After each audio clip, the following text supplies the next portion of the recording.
March 7th Parks Board meeting. We have presented our approval minutes from last month. If I can get a motion for approval. I'll make a motion. I get a second? I'll second it. And then next we have the claims as presented. It's in your packet and also here. If I could get a motion for approve the claims. Can I just ask one question real quick? Go ahead.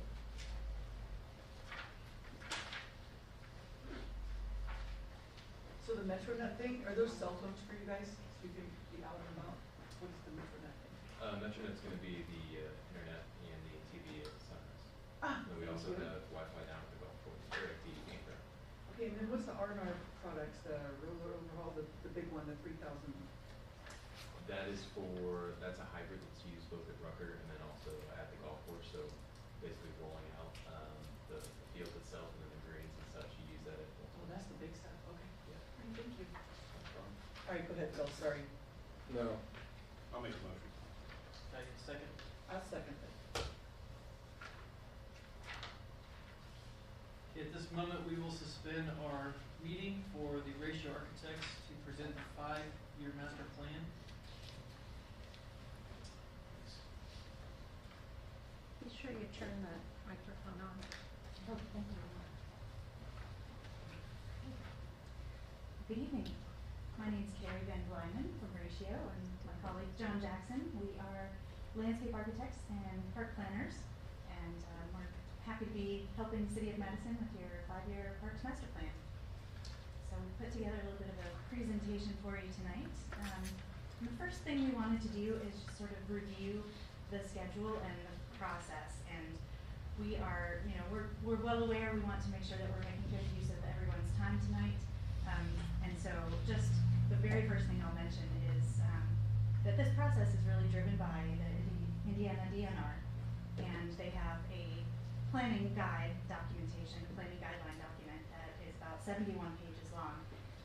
And so what we're going to be presenting to you tonight in terms of schedule and goals and priorities are just a very brief snapshot of some of the things that are required. And I know that you guys have been through this process prior as the City of Madison, and so you're probably familiar with some of the guidelines that are required. So we are going through that process now. It's been a collaboration between Madison Planning, the Parks Department, and Ratio that was started in the summer of 2021.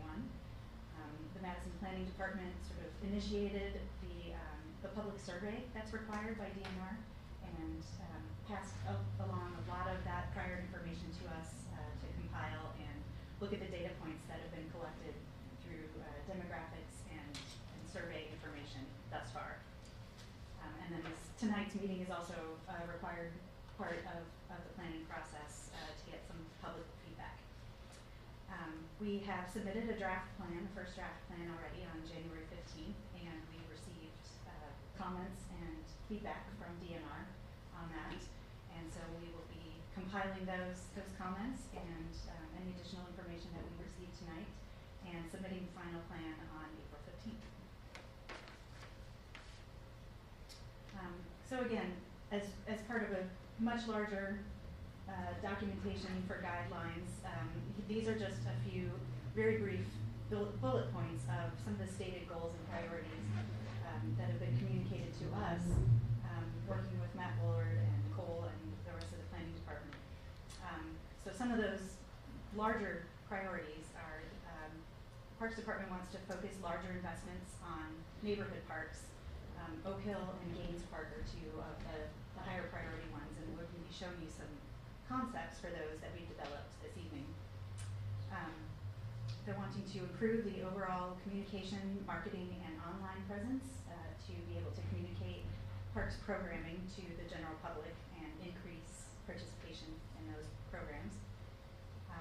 The hiring of additional maintenance and landscaping staff has been something that's come up a number of times, and we found that as well in our survey information, that was one thing that the public gave a lot of feedback on, was the idea that the plantings and the maintenance within the parks could definitely be improved.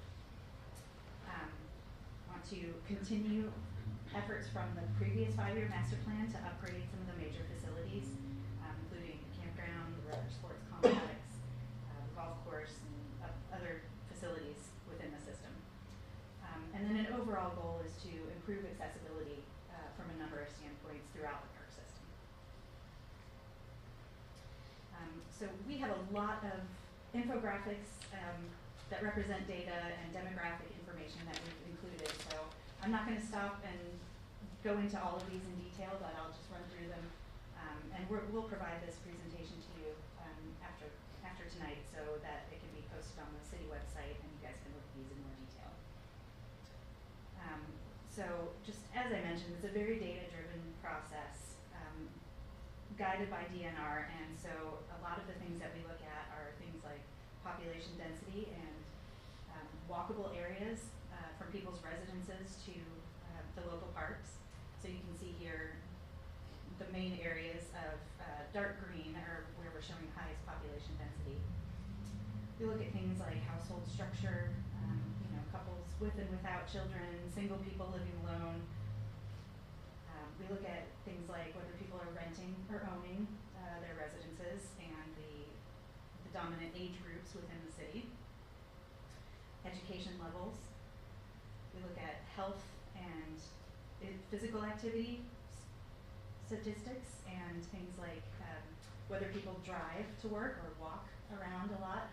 I know that a lot of people probably live and work pretty close to each other, but quite unlike us in Indianapolis, where I've got a 30-minute commute, so I'm in my car for quite a long time. We look at population density and population changes over time. This graph is representing the fact that throughout the state of Indiana, we've had an increase in population, but Madison and Jefferson County have been slightly decreasing in population. And all of this information came from, we're showing 2000 to 2020, all of this data came from the 2020 survey, or excuse me, census. We're looking at things like median age, which is beginning to trend younger in Madison. We look at economic status and financial accessibility that people have to parks and programs. Employment levels and unemployment percentages within Madison and Jefferson County. And then these are some of the questions that we asked in the public survey and some of the data that we received. And so this really helps us to understand what people want within the park and guide our process as we're developing concepts. 73% said that parks within walking distance of their homes are very important. And this is a little graphic that we created to demonstrate the density of people and how long it takes them to walk from their home to a park. So this is something you may want to look at a little bit more closely when you have a chance to view the presentation. And this gives us an idea too of where new parks might be beneficial to be placed throughout the city. Some of the questions that we often ask in these surveys: how often are you using the parks? 54% are using them at least weekly. One of the things that you'll see here, rate these statements. The one I want to point out is whether or not there is enough park areas within the town, and people disagreed with that. So new parks are being planned and developed in response to that feedback. Number one reason for not visiting the park is the lack of desired activities. I mean, we have another graphic that represents what those activities are. The number one activity that people participate in is walking. Trails and walking trails are always at the very top of every survey that we receive. Playgrounds are also really high on this. And this demonstrates that the community wants more playgrounds, splash pads, picnic shelters, and expanded trail systems. And so we take all of that data into consideration as we're developing these concepts. And here's where that physical condition and the park's maintenance sort of shows up. 58% feel that the parks need to be better maintained and have more attention, which partially has to do with staffing, as we've discussed. priority improvements to existing parks, again, playgrounds, really, really high on the list. Picnic areas, public restrooms. Again, playgrounds showing up over and over and over again as a really high priority item. People are certainly interested in investing more funding into the park. 75% said that they would be.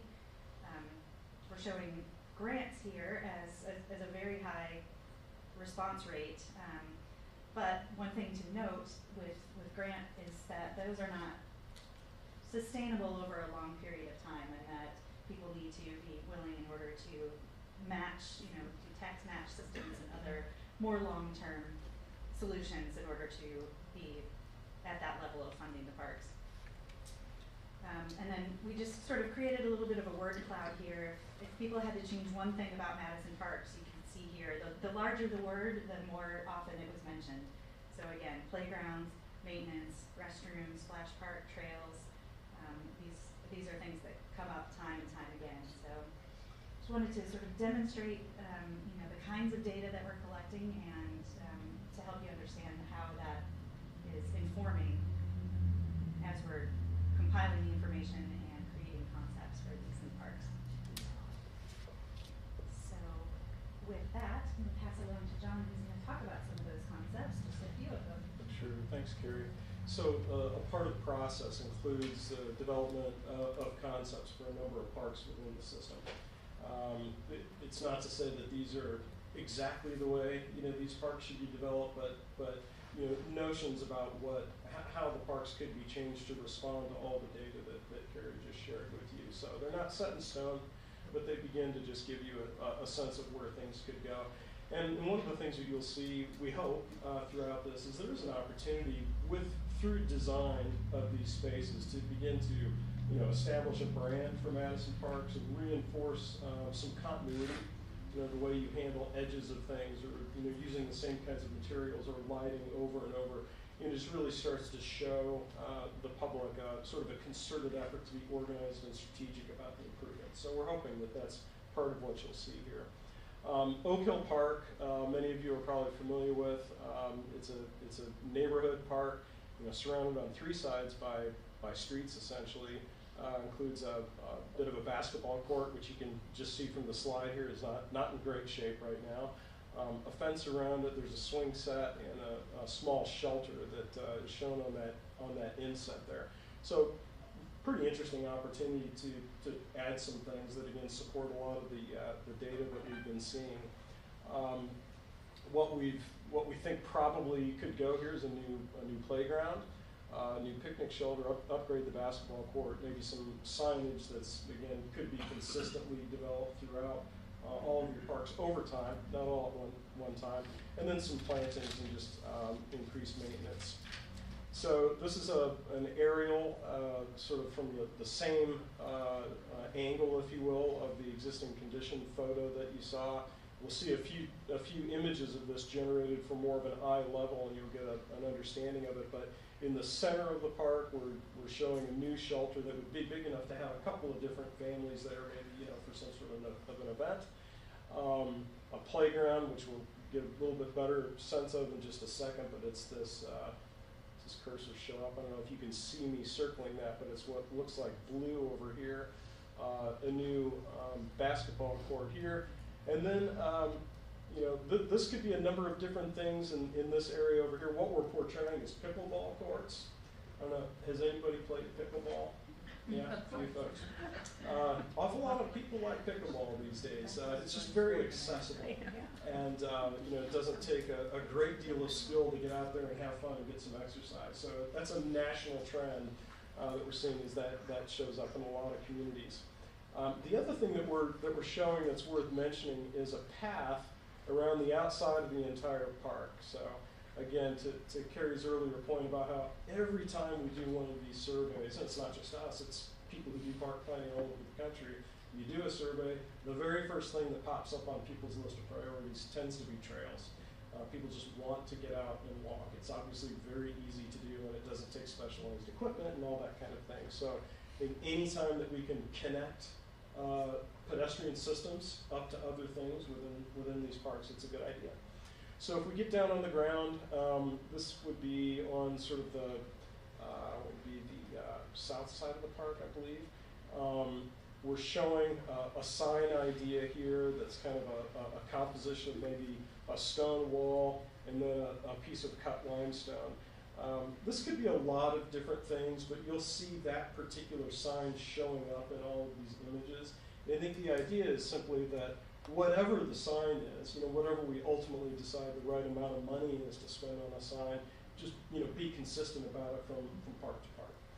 So you can also see in the background the shelter there, maybe make out the basketball court just beyond. But again, just paying some attention to plantings, the sense of an entry and a gateway and things like that.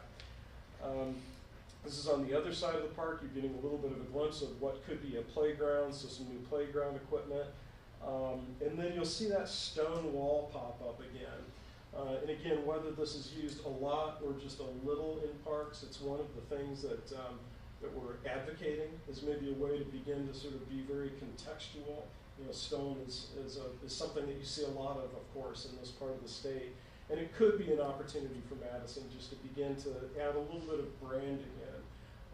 And again, it's one of those things that you could use a little bit of it or, surround a playground with it, and then you've got a bench, for young parents to sit on while their kids play. The other thing that's showing up in this concept is this fence.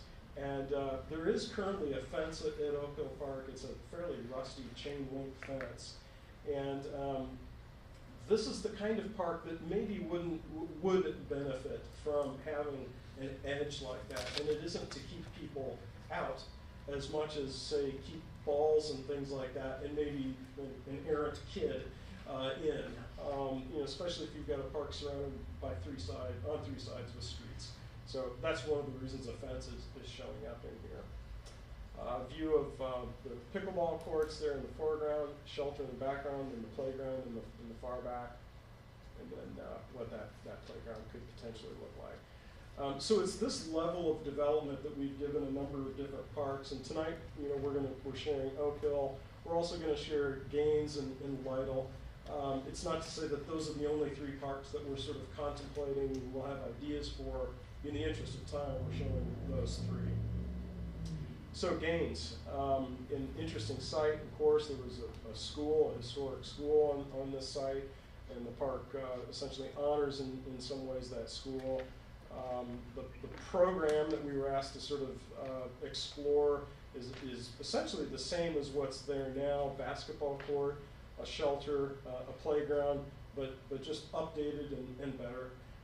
The other thing that we were asked to find a way to incorporate are some community gardens that show up in these images as well. And here you've got and a gateway sign of some sort again. So here's the plan, sort of looking the other direction now. The shelter is this, what is probably just a brown shape for those of you who can see the monitor there. Community gardens here on this side of the park. Putting a path down the middle that sort of serves as an organizing element.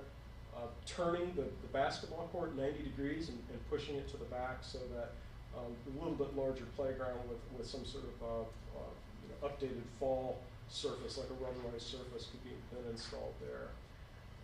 Down on the ground, the entry to the park makes use of the cornerstone. The idea is that the cornerstone from the old, it's a high school, right? It used to be here. So tying this particular site back to its history, creating some context and interpretation and story, we think could be very important. But anyway, you get a sense of, again, the shelter is very similar to the one at Oak Hill, so there starts to be a little bit of a kit of parts that can be used here, and the more you use them, the more the brand is sort of communicated. Thinking about things like grills and trash cans, just making sure that these places are sort of furnished with the kinds of things that will make them usable to people. Okay, the last one that we're sharing, at least tonight, is Lytle Park. We understand the community has an interest in this being a venue. There's real strong music sort of program, I guess for lack of a better word, in Madison. We know that that's a big part of the arts program is music and live performance and things like that. Lytle seems like one of those places where that could happen. Currently, there's a fairly small gazebo right in the middle of it, some picnic tables and things like that. So the idea is that perhaps a new structure, a little bit larger structure, nothing that's going to compete with a pavilion at say Bicentennial Park or something, but something that might be suitable for one person playing guitar or doing some spoken word poetry or something like that could be incorporated. And again, improving signage and upgrading plantings and so forth. So the idea is maybe we design a smaller shelter that would go down at the south end of the park, open the lawn up so you're kind of creating a single point of focus, if you will. Maybe some plantings that begin to screen the parking lot that's to the west side of the park. And then you see sort of a reference again to maybe using some stone walls here and there that begin to extend the brand. Little shelter like that, just big enough for maybe one or two people. Backing up to the alley, so if somebody did have to load some equipment up or something like that, it's relatively easy to back a truck or a small van or something up to it. And then at night, just thinking about lighting and so forth, and the fact that perhaps performances would extend past sunset. And you get a sense then of that strong edge on the west side of the park or to the right of the slide that would just kind of create a sense of containment and begin to give scale to the space. So again, those are 3 parks. You've got more than 3 parks, of course, but we're going to be generating sort of notions about that will go into the plan, and each one of those will have a little bit of a cost estimate attached to it. So there's still a lot of flexibility in what those places can become, but this begins to be a roadmap for how that can be handled. We're going to talk now a little bit about, do you want me to handle this, or did you want to talk about? Just keep going. You're doing great. Okay. So one of the things that we get to think about in plans like this is how might we want to approach playgrounds, and you guys have installed playgrounds recently, so that it's not rocket science necessarily, but this is sort of a moment where you can think a little bit about, would you like to use one particular kind of playground equipment? Do you want to have one sort of standard look or theme or something like that? This stuff is pretty expensive, so it becomes kind of an important conversation. You guys, I'm sure, are aware. It's not hard to spend $400,000, on a big playground. So anyway, we just wanted to give a little bit of contemplation, see if there's any feedback relative to a number of broad themes. So one thing that a lot of communities are doing is sort of the nature play-based kinds of experiences where it's something like this. This might look like it was something put together by people over a weekend or something like that, but there are companies that are producing very high quality, durable, long-lasting experiences like this that feel almost like they could be in the woods or something like that, depending on your context. So nature play-based.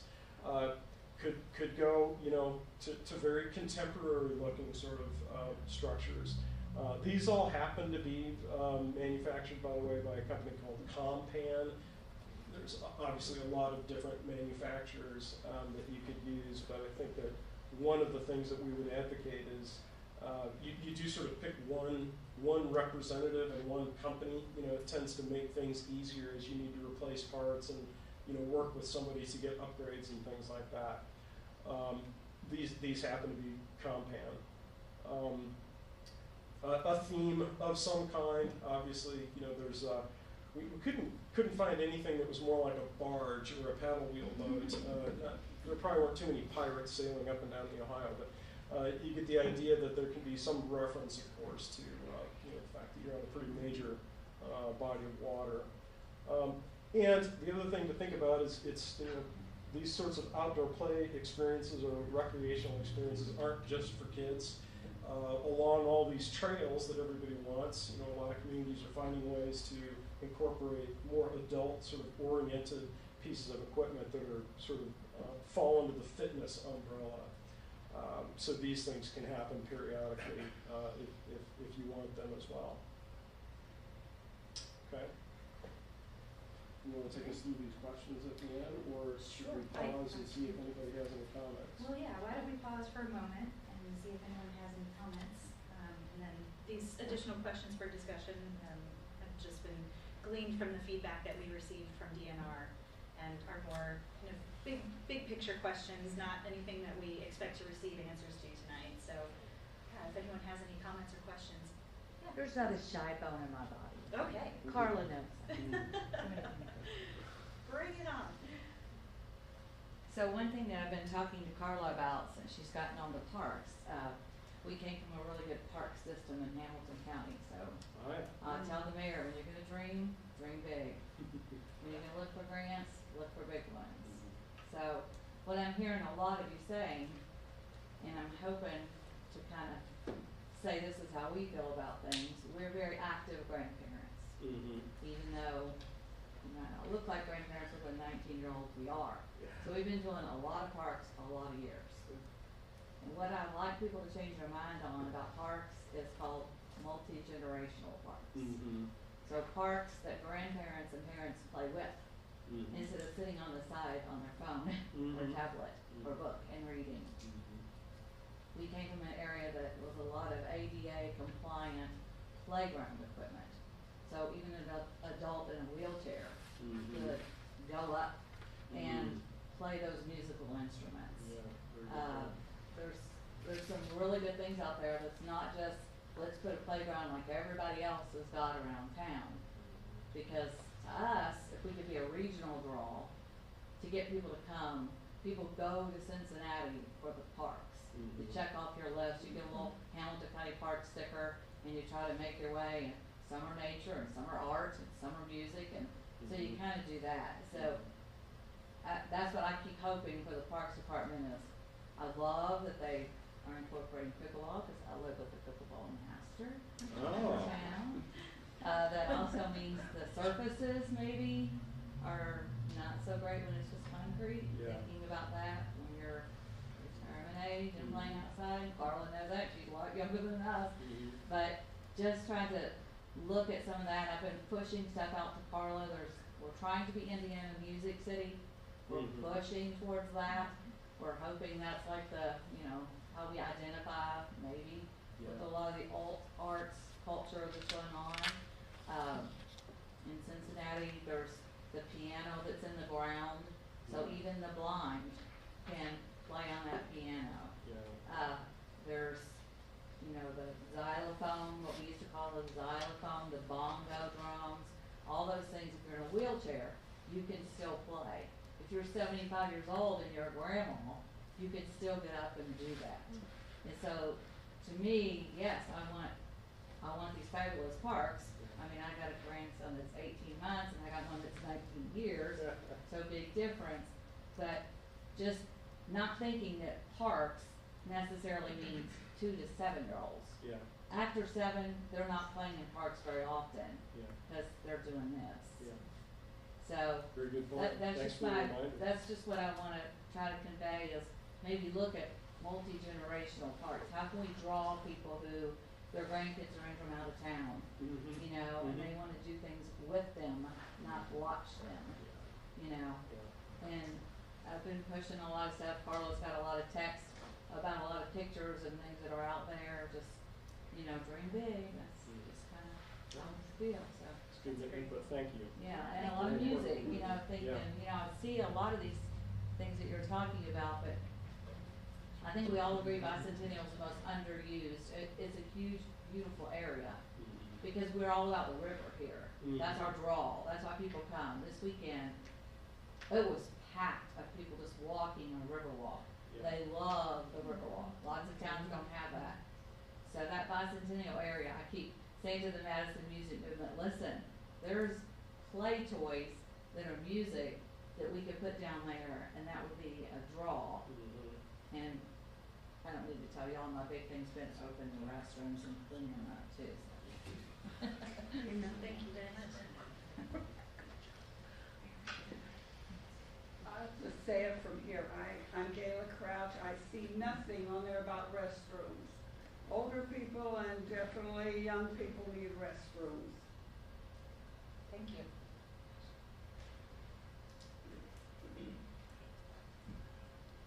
If I can get up. I want to know why, if the city of Madison can support other projects, why they're picking on the seniors and saying we have to pay our own way. Pay your own way for what? I'm sorry? The dances, the senior dances, and any senior projects. So thank you for bringing that up. Everything that goes into those senior dances, you know, everything that you guys might have to pay for, that goes directly back into your senior fund. So putting in the different amenities that we've been putting in, making the small upgrades to the senior center, everything that, you know, every time you guys have had to pay to get into a dance, it goes directly back into something like that. That's the way all of our other programs work.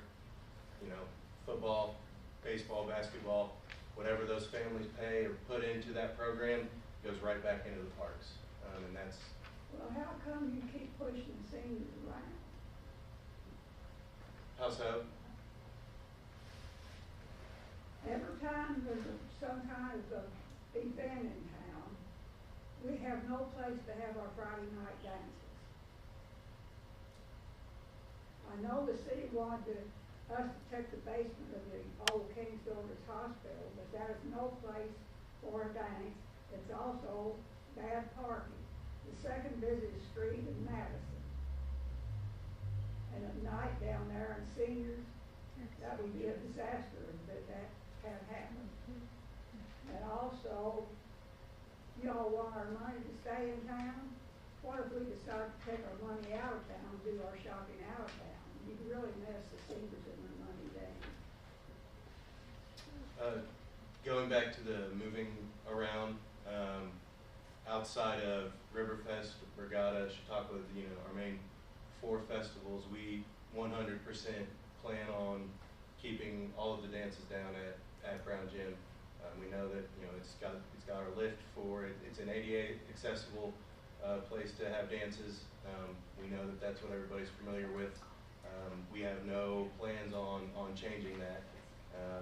And that's something we enjoy doing, is providing those dances down there and having that for our senior community. So there won't be much moving. It just, you know, the festivals that come in, we like to be accommodating to those folks as well, which is why we reserve our parks and our gym for that. But there's not been any discussions of moving dances or anything along those lines, making you guys go anywhere else. We were given the understanding, I don't know where it came from, it might have just been something somebody dreamed up, but they said they were gonna try to put us back in the old senior building on Main Street. There's not enough room for the seniors to dance over there and have a band. We've never envisioned that or thought about that being a possibility, so no worries about Great, that. I'm glad to hear it. Yeah. They had mentioned that last Friday night at our dance, that they was wanting to take us out Of Brown Gym? of the dance down here and put us, she said, over here in the old. Well, we would be the ones making that decision, and I don't believe I've spoken to anybody about that being the case. So we fully plan on keeping them down here. Can I please say, so since we're on the senior thing, have you been in the senior center down here? Are you I proud have. of what that is? We know that there's work to be done there. Well, it's so I mean, here's the lady talking about accessible parks for seniors. That is so inaccessible. Right. Parking is atrocious. It's difficult downtown. Even like tonight, we've walked a block and a half. You know, for the seniors, it's just impossible. Why why do we continue to keep that building? We appreciate each and every one of you reaching out with your concerns on this. We understand that there are issues with the location of the senior building, and we understand and hear your frustrations that you feel like you've been put on the back burner. That's never been our intention. Our main focus kind of ending 2021, coming into 2022, was resuming our normal activities. So that meant for everybody, youth, adults, seniors, getting everything back on track. And we understand that there's maybe better options out there moving forward in terms of location and logistically, because I do know parking is minimal there. We haven't figured out what's going to be our best route to go through that, but that is something we are currently aware of that is a priority for us. And we'd be happy to hear any possible solutions that you may have for that. But we do appreciate the concern. What kind of a time frame maybe are you thinking of? I wouldn't want to put a time frame to it because I don't have an answer right now. If we had a good solution, we knew where our funds were going to come from, we knew the route that we were going to go to accomplish that, then I'd feel more comfortable giving you a timeline on that. Yes. So, I'll just say that it seems like funds for some things come from wherever. They just seem to materialize for certain things. But it kind of seems to me that we get put on the back burner often. And I know you want people to come here and retire and bring their money, and we did that. We've been here about 7 years now, and it has not improved a bit. Thank you for your time. Thank you.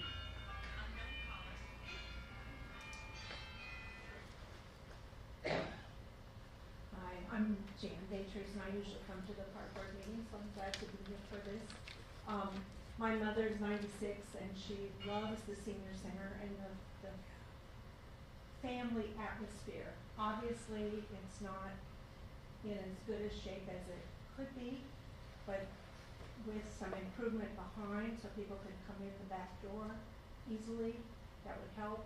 I noted this morning trying to park in the handicap place, the water was at least 3 inches deep. So it was not accessible, even though there was a handicap spot there. That obviously is beyond the park board ability to fix. But I think there's not much marketing. They're playing pool. They could do some exercise things there. We still don't have lunches, which every other senior center in this area served by Lifetime Resources has resumed lunches. So we've got, yes, we definitely need to do some more work for seniors. And in terms of programming, I'm glad we've got the senior dances going again, but as the other lady said about multi-generational, for way too many years, the park board is focused only on sports for kids. And activities for multi-generational is much more important. So I hope with the new park board that we see more of that. So that includes the swimming pool, that includes fee structures, all kinds of things we can talk about later. Thank you. Thank you.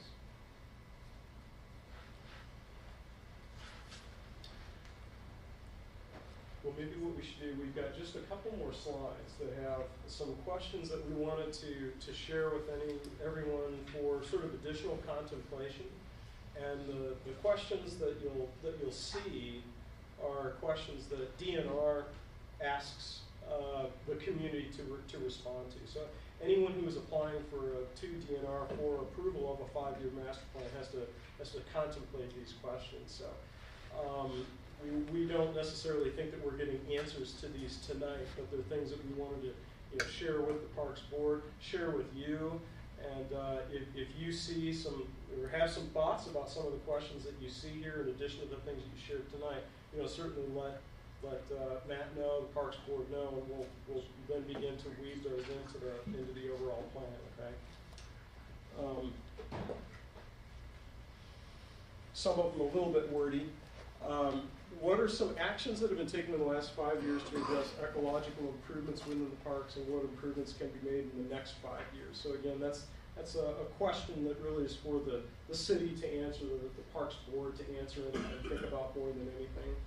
Have there been any significant ecology or climate-related challenges? You know, so some communities that are applying for approval of these plans, maybe they've been hit by a tornado, or maybe they experienced significant flooding. Sometimes when things like that happen, you know, a parks master plan has the ability to address some of the issues, flooding in particular.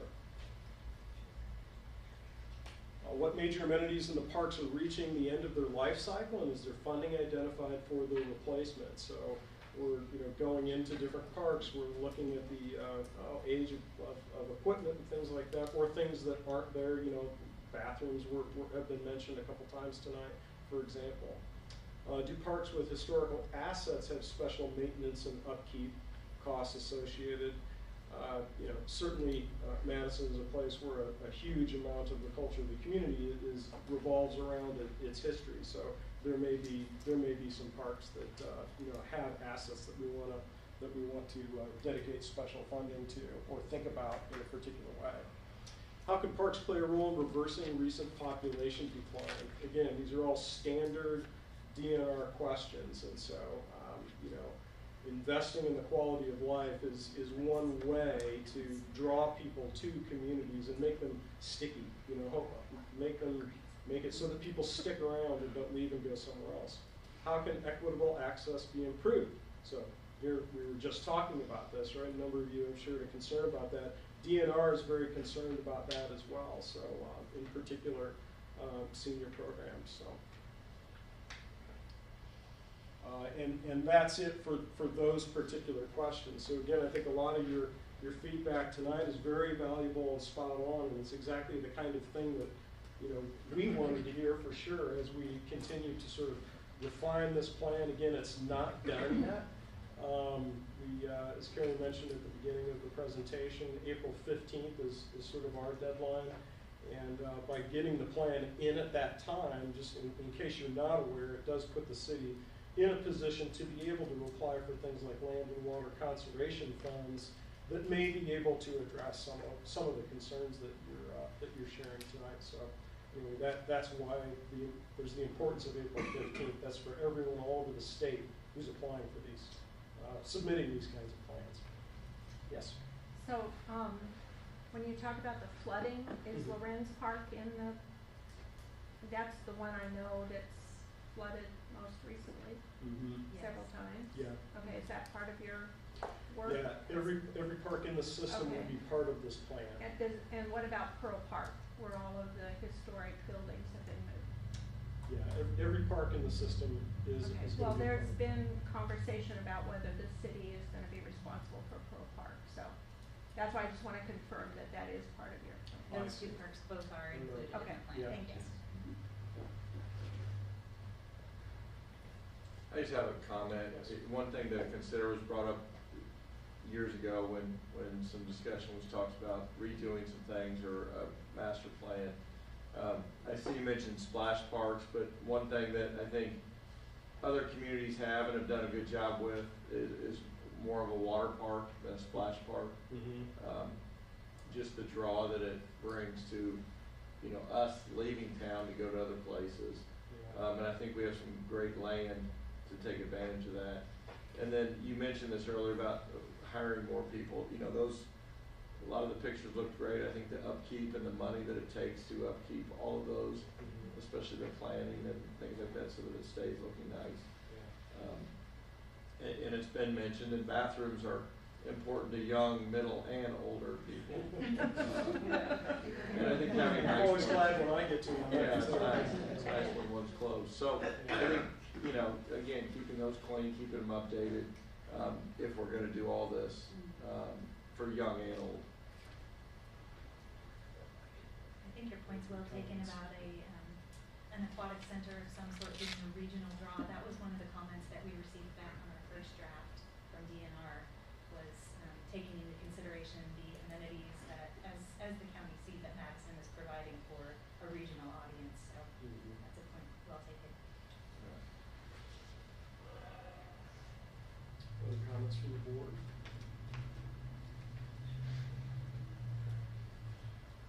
I might just mention everybody here, Nicole, I think has a sign-in sheet, or maybe that's circulating? Yep. Oh, it already has. Okay, thank you. That's part of what we need to do with DNR's report, who showed up. So thank you for being here tonight. We really appreciate it. Hi, I'm Bonnie Peugeot Meadows. Moved to Madison in '67, so I'm not a real new transplant. I've been teaching for 40 years, still teaching. I teach in Trumbull. Several years back, we worked on the mural at Crystal Beach. We need that protected. I'm sorry, it's been a long day. I also want to know if they're going to do things with the arts in the parks.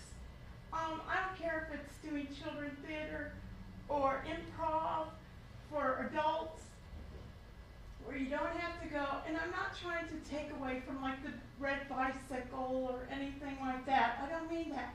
But we need to have more areas where people can showcase art, students, teachers. I'm planning on doing a field trip with my kids from Trumbull and coming and painting some of the buildings here for spring, and then going to the Broadway fountain and they can draw it, and having the downtowner, you know, make box lunches. I mean, I try to promote our town. And when I was young, I didn't like this. I came from Cleveland, Ohio. You had everything. This was culture shock. But I don't want them leaving, and I don't want to see drugs taking over our parks so people can't go. I have 6 grandchildren ranging from 6 months to 15, and they live an hour away. I want them when they come that we can go do things and be proud to be here and want to be here. And I agree with everyone that spoke tonight. I am a senior citizen, and I don't care. I earned every one of these gray hairs. But I do think that we need to promote art in our county more.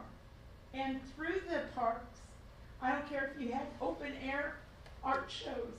We do chalk on the sidewalk. It washes away with the rain.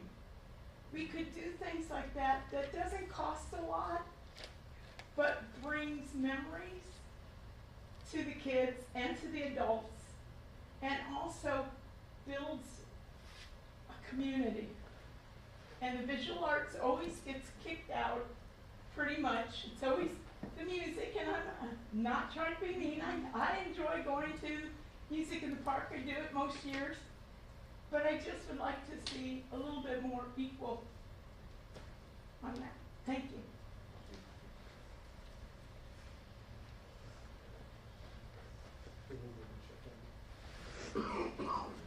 John, Karen, thank you. Thank you.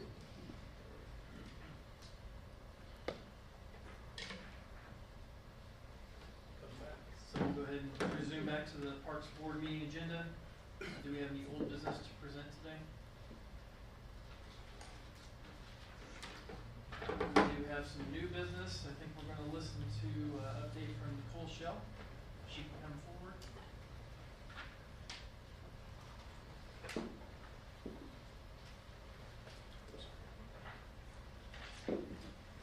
Thank you. I just wanted to give a brief update about the Crystal Beach project that's currently under construction. They're moving pretty quickly through the process. They've got all of the first floor and second floor demoed, and they've actually started rebuilding the walls on the interior. So all new layout. It's exciting to see that progress. So if anyone wants to, on the park board, schedule a tour, I'm happy to do that, keeping in mind that it is an active construction site. They've even framed up the second floor on the interior, and are working on creating the pit for the elevator. So that's kind of next on their list moving forward. They've also taken off the old liner so that we're able to inspect the pool itself. So we're formulating with our engineering team kind of what the next steps on that are going to be. happy to answer any questions. Thank you. Thank you. Thanks, Paul. We can now have the deputy director report.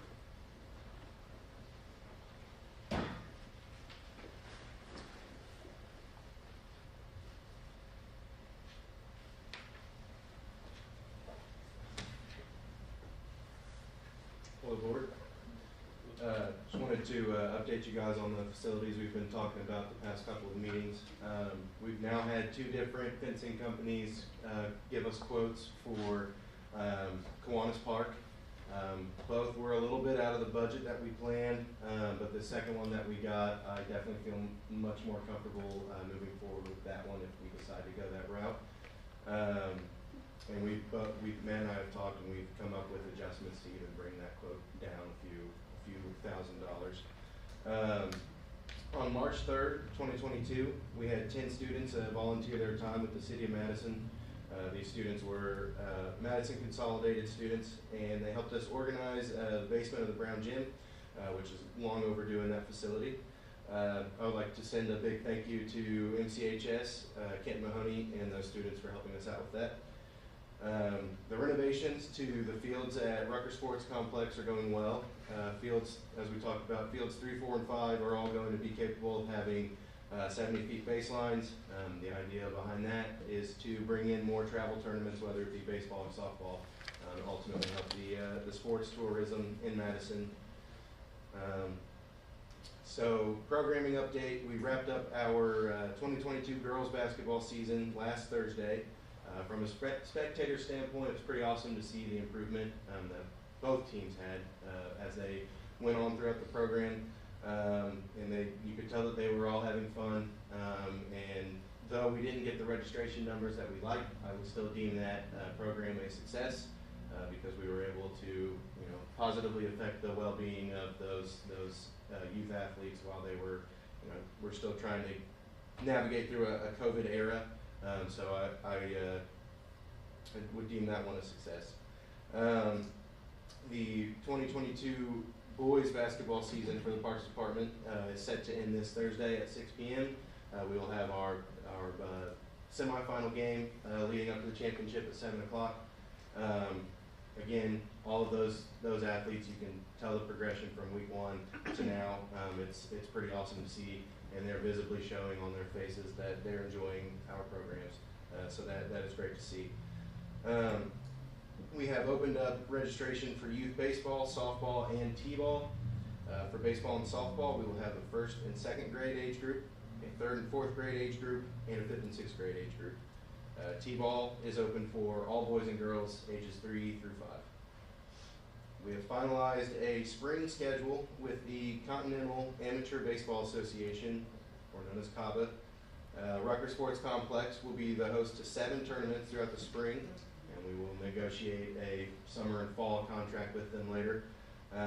But CABA is a great organization that sets their prices and schedules with the families, the youth athletes in mind. They're traditionally much less expensive than most travel baseball organizations. So we feel like we're the perfect place to promote that. This is a great opportunity for outsiders to see the facilities we have in Madison, and a great chance for the sport tourism of our community. Lastly, our seniors, their dances are back on. They have scheduled musical guests throughout the months of March and April, and Madison Courier and the radio stations are aware of this, and they will help us out in getting that out, the word out about that. While we're still on our seniors, we will have 3 programs in the next coming months that we are encouraging our senior community to sign up for. Those include bird watching, water aerobics, and our walking and running program. Yes, we will still have our pickleball running, but these are 3 new ones that we'd like to introduce to our senior community and our adults and youth. It will be all inclusive for all. So we will be getting those out and open in the next month. Do you all have any questions? Was our participation in the basketball up or down or about the same? We didn't offer it last year, so it was, I mean, that's just kind of our baseline right now. I can say from years past, I'd say we were probably about, there were probably about 2 teams, there were probably 2 more teams, probably in, let's say, 2010, there were probably a total of 4 to 5 teams. So from then, yes, but we are trending up from this new organization, or new administration. And still no word about the Silver Sneakers program So that we no word inquired about, about? yes, and I've sent them 2 emails now at this point wanting more information, so I'm not sure what the holdup with that is, but I will definitely, you'll be the first person that I get a hold of when I find something out about that. Okay. I have a question with Kava. Has anyone been in contact with the local travel teams to make sure they're aware of the schedule? I know it's been on the radio, I've heard it, but there are some local contacts that may be good to get local teams here Okay. to participate in. Okay, gotcha. Yeah, I've got a handful that I could easily send. I can give you some as well. Okay, awesome, thank you. Thank you, Board. Now our director report.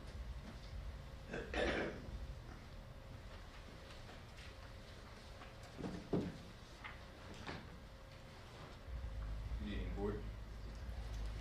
One thing I wanted to hit on that Chad was discussing there was with our youth baseball, softball, t-ball. I had Katie do some research for us. We had not offered t-ball since 2001, so we're very excited to bring that back to our Parks Department and for our overall community. Looking forward to getting that going again. What we've got going on currently, so with our city campground, we did about $9,000 here in the month of February, bringing our year-to-date to about $62,000. Just need the spring floods to calm down a little bit for us. We'll get everything prepped and ready to go. We are reopening. April 1st is when people will begin staying there. For Sunrise Golf Course, we've done about $37,000 in revenue here for this month. Season pass wise, we've done 60 total passes. And then with our grow, we are currently open 7 to 3, breakfast and lunch. This is essentially Wednesday through Sunday, and we're getting a lot of positive feedback, reviews and stuff from Jordan and that grow right now. We're doing an excellent job. We just need to help on getting the word out there, getting some more customers to the door for him. But everybody has said that his food is great. Perfect tenderloin especially is very good. So if you're a fan of that, I do ask you to give that a try. One thing that you'll see in front of you, Board, I believe, will be your the overall operational analysis for 2021. So you guys have seen these numbers in some capacity over the past few months. What we are waiting on to finalize, we did an audit of our insurance and our property liability for the entire city, specifically for the park, so that we can hone in on all these numbers a little bit more accurately. So there's a couple of things here that stand out that I just wanted to highlight.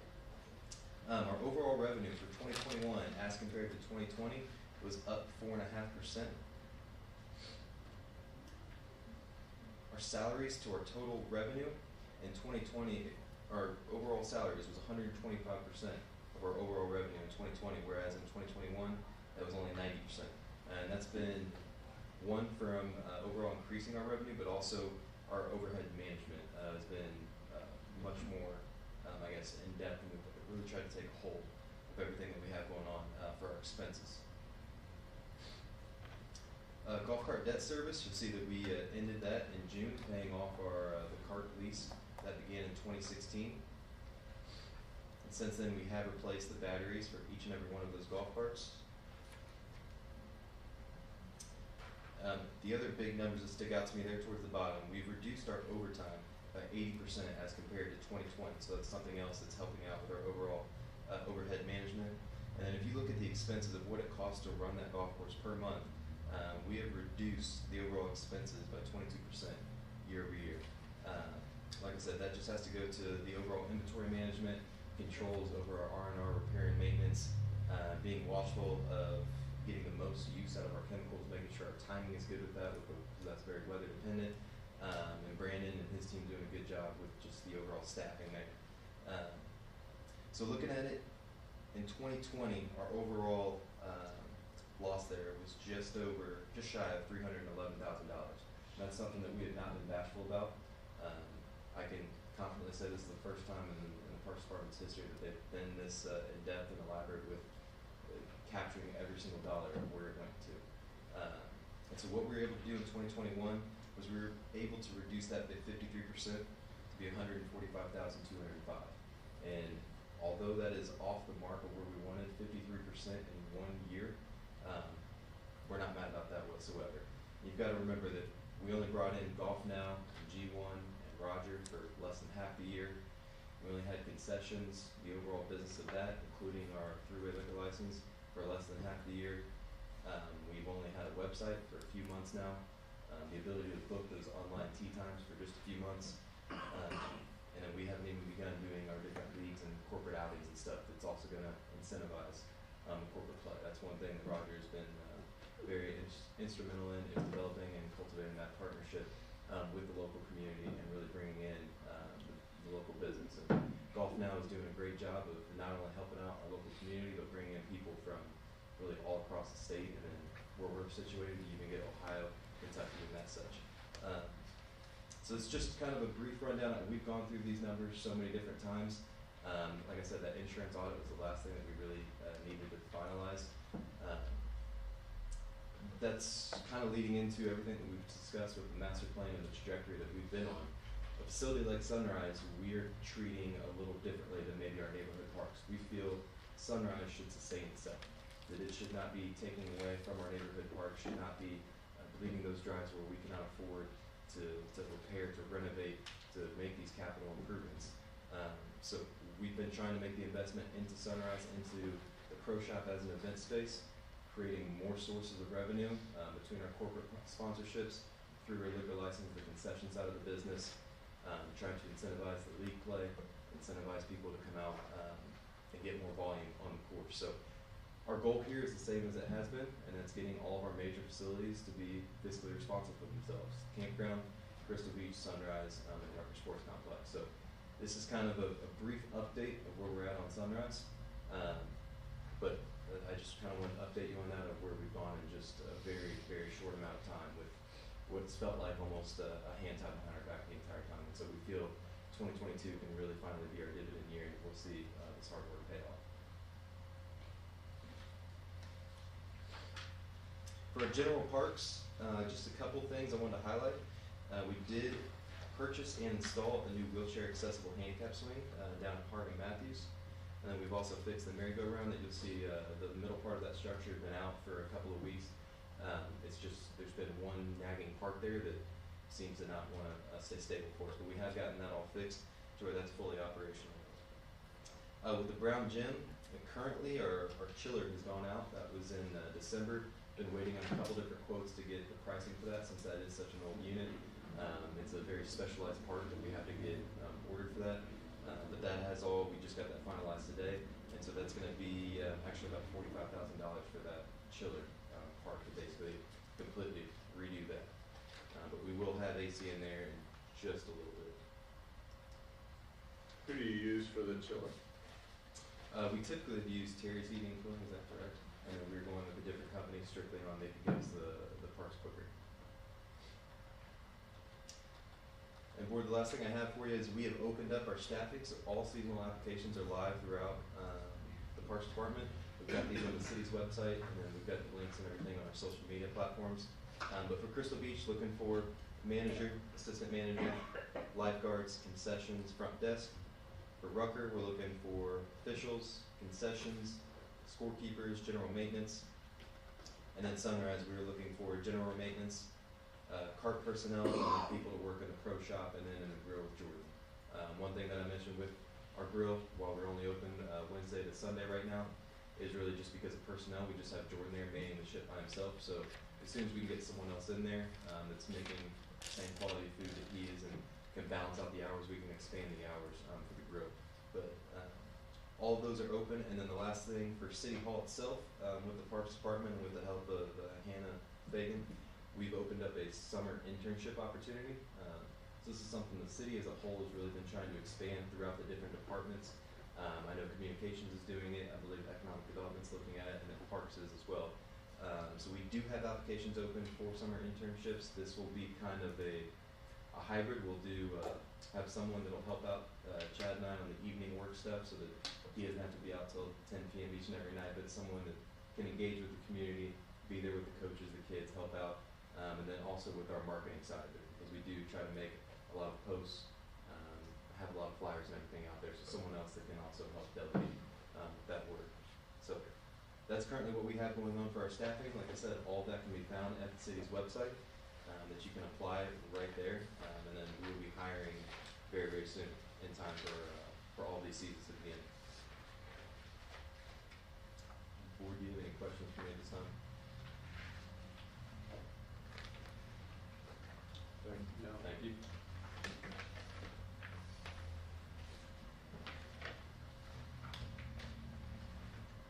We now open this time for public comment. If anyone has any, come forward and say your name prior to.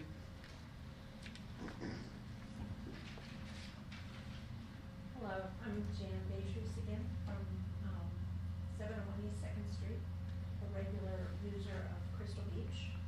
I did finally go on the website and see that you're saying to the whole public that it will be closing August 7th. So it is beyond comprehension that we would spend $2.5 million to have a facility open for 2 months. And you don't even pick the warmest months for an outdoor pool. So please start recruiting now for lifeguards and staff that isn't involved in the high school. You can't spend that much money and expect it to be paying for itself if you're not even open. The pool prices, the passes are exorbitantly high.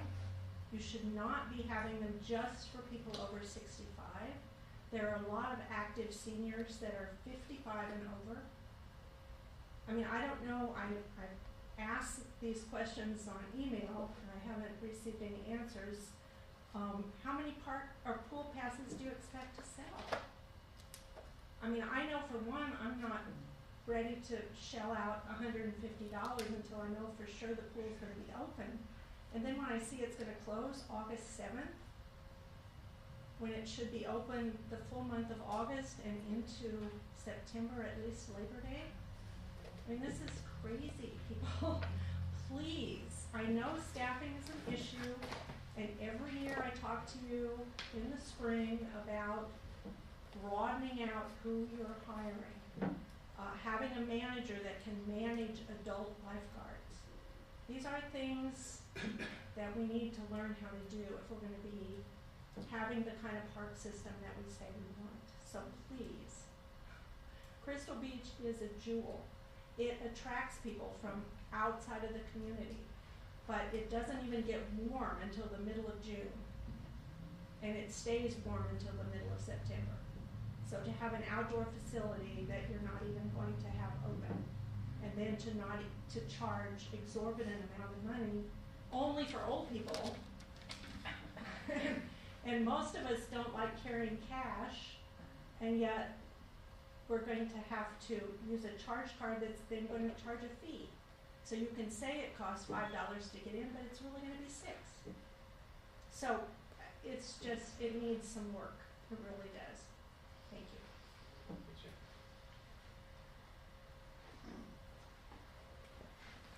Hi, I'm Julie Patterson. I live at 714 Walnut. I was just wondering if you could give next steps about how to speak about the rest of the parks master plan. I heard that it might be put on the website, and I just wondered if the next board meeting was going to be more in depth, or if we should expect to look at it on the website and then give feedback. That was my question. Yep, both are true. So Okay. we will be putting that presentation from Ratio on our city website, and Okay. we'll have links to the parks, so you'll be able to review that in its whole. And then at the next park board meeting, because that will be 2 weeks or so before the final draft is due, we will be able to elaborate a little bit more on some things. I'm unsure if Ratio will be here, but we will be able to provide that information and speak about it. So if you have questions, concerns, anything like that, then you can just reach out to my email, the parks office. Any of us will get in touch about it. And then just going forward, I saw that there was a Facebook post about this meeting, but there's not Facebook post about regular park board meetings. I think that's just something the Absolutely. you know, publicizing those public events, so, Yeah, thank thank you. you.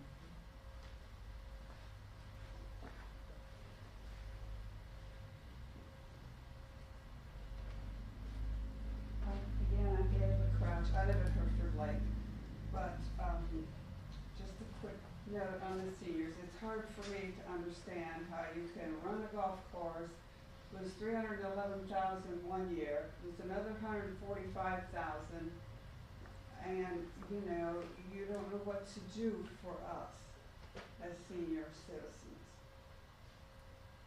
I mean, I would think that amount of money would go a long ways to make some of us happier too. Thank you.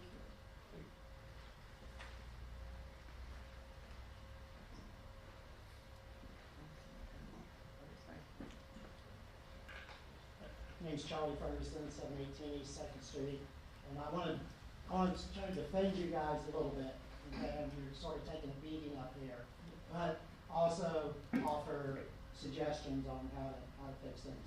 With the senior dance, have y'all ever looked into maybe finding sponsors for those bands? Yeah. It was a difficult process. No luck there? Yeah. Because I know, you know, their dances, we play pickleball, and we clear the gym out and set it up, help Candy set it up. You know, I know that's important, and it's just a suggestion, you know, possibility of, maybe you all can work and find sponsors too. You know, it's all who you know. It's all who you know. We know how that's how life is. And another thing, like, there are free things out there for the seniors. I don't know if it's just not advertised as much or not, but in the Brown Gym they have exercise classes and they are free. We play pickleball and we pay a yearly fee for that. So, and I have no problem with that for what we're getting. But maybe you guys just need to. I know this is big, a lot in the community. Communication is what is out there, what is free, what is charged. The people at the golf course, they were mad last year when their fees doubled. And I know the city's trying to, you know, the fees that you pay cover what you do. And I know that, you know, they were very unhappy too. So just trying to defend you guys a little bit, just get out there more and, you know, be aggressive and say, this is what we are offering for free, and try to find possibilities of reducing the fees for the seniors. Appreciate what y'all do. Thanks. Michael Cosby, Parks Department. Got a couple things I want to go over. Your summer intern, is that paid? Is that paid? Yes. Okay. I seen where you talk about doing parks, redoing the parks. What kind of base are you going to put on there? I mean, I looked into the mulching, tires. Harvey Matthews has pretty much carpet. Rutgers up there, that thing's been put in 2008. I put the mulch in there. It's big good. Talking about playground for all children? Playground, yeah. Yeah, we literally talked about that this morning. I did some research on rubber mulch. Yeah. If you can find if we found safe alternatives, that's kind of the direction we want to go. It's easier on maintenance and it's a safer. If a kid were to fall down, it's a much safer thing to fall down on than mulch or rocks or something along those lines. My other thing is, I got a couple more things, but I'll bore you with that later. But the main thing, another thing is John Paul Park storage. They tore that building down. I gotta haul a trailer up and down the hill all week long, bring the trap rate down. If I don't have enough chalk down there, run back up the hill with that big trailer. Load the trap rate, cause you can't leave it down here. Gotta take it all the way back up, come back down. No water, gets dusty. Senior citizens over at the pool, during their aerobics, trap breaking Kiwanis. Gotta run a water hose all the way from Brown Gym, just to try to keep the dust down. Kava. We need to think about putting Kava down there at John Paul, because you put 70-foot bases on a 240-foot field, or a 200-foot field. It's not home run derby. They will be using the Field four and field six, so those are, Yeah, big those fields. are big fields. Big fields. So, We haven't had any people call to try to reserve 3, 4, or 5, Right. or 3 or 5, which are our smaller fields. right. But that was Well, I just, knew the Mudcats played last year with that little tournament on field 3, and it was a home run derby. right. So, I've got more to say about one. Thank you, Bubba. Chad, so if we were gonna get a sponsor for one of the senior dances, it's for the DJ cover, is that correct? The live music, yes. Yeah. Okay, and so how much approximately does that run? Every band gets paid $300, and they divide it amongst themselves. So we were looking for $300 sponsors for that. $300. Bob, can you make sure that makes it into the paper? Well, I'm just thinking if somebody reads that, maybe a local business reads that article and says, oh, I could sponsor a dance for $300. I'm counting on you, Bob. Thank you very much. Also, I just wanted to, you guys have probably heard of the Silver Sneakers program. It's through Medicare, and Chad and I did some research into that, gosh, 3 months ago, about trying to make the Brown Gym a Silver Sneakers location so that everything down there could be free. We have filled out all the appropriate paperwork. We're assuming because it's a government agency, it just takes a little longer than most, but I did want you to know that we are working on that so that whether it's pickleball, walking, all of that would be free if you meet their criteria, which is 14 visits a month.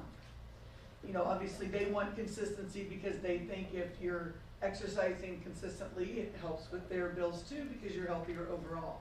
But I just wanted you to know that we've done what we can do on our end, and we're trying to be a little pushy, but the government pushes back, so we just don't have any results to tell you yet. And I just really want you guys to know that we're hearing what you're saying, and we're taking it to heart, and my wheels are turning. So I just want you to know I hear you, and we're gonna try to do something for you, okay? Don't give up on us. Truly, but my real concern is this building over here that is not. A different location for your activities. Yes. You know, Okay. people just can't get in there. Okay. Well, except the people that use it love it. That's the dilemma. I know, it's like a, How many people is that? About 20. Oh, well, a couple times I was in there, there were 4 or 5, except when we had a meeting. Now, there's a regular group of 4 tables playing euchre, there's people playing pool, but again, it's not advertised, nobody knows. okay. And there's a ping pong table, but again, nobody knows, so. All right, well, thank you very much for your feedback tonight. Thank you.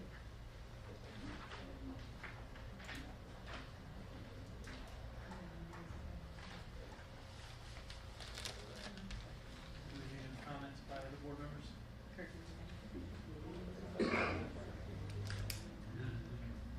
This will close our meeting, which I make a motion to, or I ask for a motion to adjourn this meeting.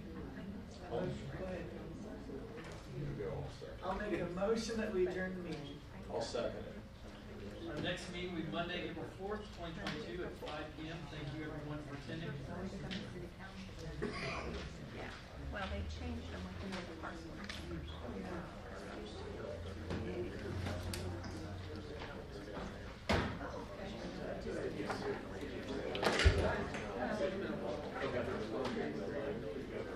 But yeah. I didn't know you were. What year? 2020. Oh, you're okay. No, okay, gotcha.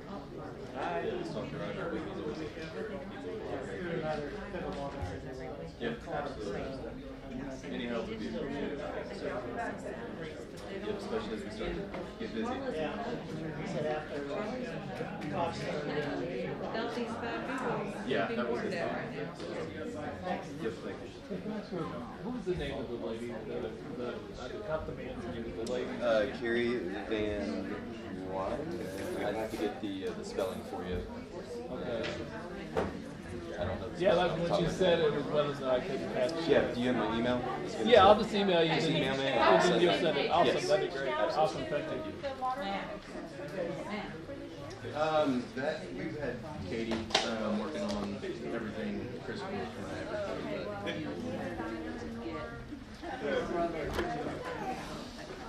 Yeah, I'm drawing a blank as well. Anyway, 'cause she asked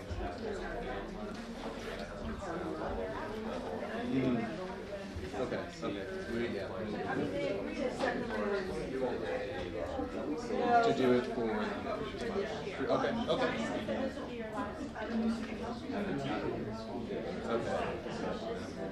I thought it was, okay, I thought it was this one, so, probably, yeah. Okay, yeah, well, I'll give Katie that information, or I'll just reach out to her.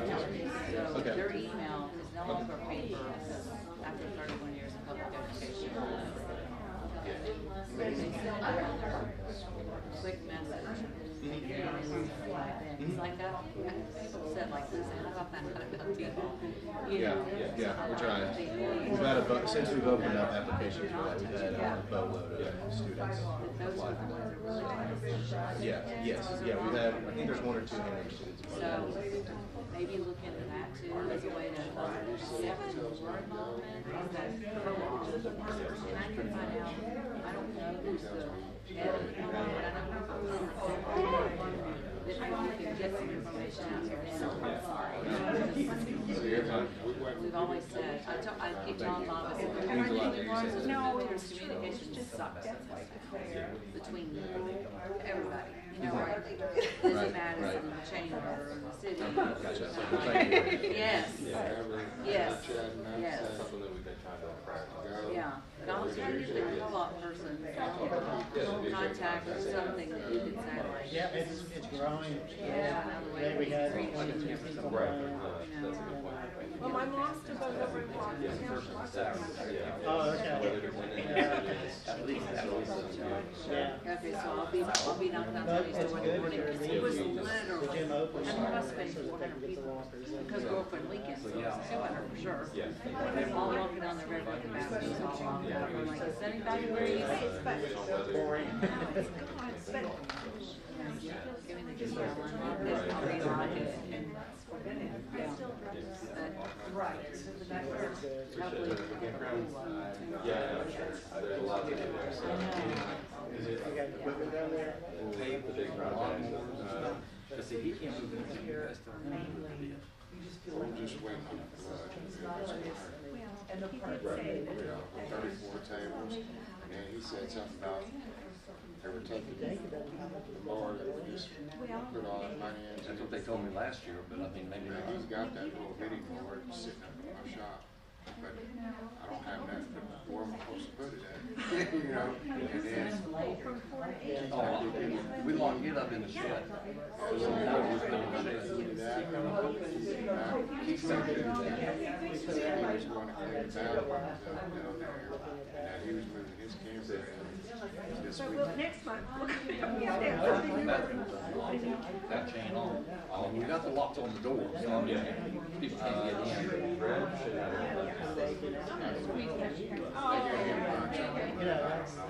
That's a really good idea. If they can't get. Oh, yeah. Well, As soon as you say, move the tables, I mean, I know it's gonna come back up, but, If we move them in that week of the first, just so I have them in there by that weekend, because I have people coming in that weekend, That's the one that's on. yeah. But the mowing and cleaning and all that could all be done prior to.